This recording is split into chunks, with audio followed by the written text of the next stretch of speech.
All right, let's talk about innervation of the muscles of facial expression. The innervation of muscles of facial expression is via cranial nerve number 7, that facial nerve proper, and it's specifically the branchial motor division of this nerve. And these fibers arise from the pons, as do all parts of the facial nerve, and then they, as soon as they course through the pons, they enter and traverse this opening called the internal acoustic meatus, where both cranial nerves 7 and 8 course through. Now, the facial nerve proper branch courses down this facial canal, going through the temporal bone, the petrous part of the temporal bone, down to the base of the skull, and then exits between a hole between the mastoid and styloid processes called appropriately the stylomastoid foramen.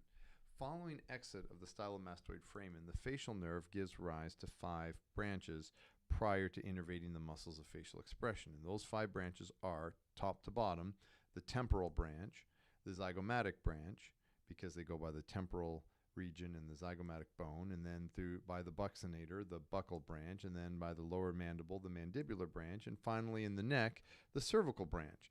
And so the way to remember these is we take the first letter of each of these, and we take the letter T, and then Z, and then B, then M, and then C, and we make and then there's the acronym to Zanzibar Bimotor Car, where the first letter of each of these branches make this little funny acronym. And I'm not quite sure about what it is about Zanzibar, because it's not as if the first thing I'm thinking of is let's make a way to remember the 5 branches of the facial nerve. I know, Zanzibar, that's the first place come, and let's throw a motor car in the mix as well. But anyways, that's how we remember to Zanzibar Bimotor Car. And so here we've got in yellow again those branches of the facial nerve proper, and there's the parotid gland. And so the facial nerve, those 5 branches go right through that parotid gland, and then course out to innervate those muscles of facial expression. Now, here's that thing I want to remember again about the facial nerve. The facial nerve closes your eye, as when we see these branches going to muscles of facial expression like the orbicularis oculi. So facial nerve closes your eye.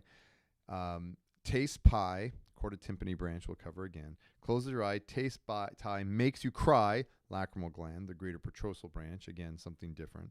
But closes your eye, taste pie, makes you cry, and innervates all the glands in the head except the one it goes through, this parotid gland. So the facial nerve goes through it, but does not provide visceral motor parasympathetic innervation to it. That's by cranial nerve 9.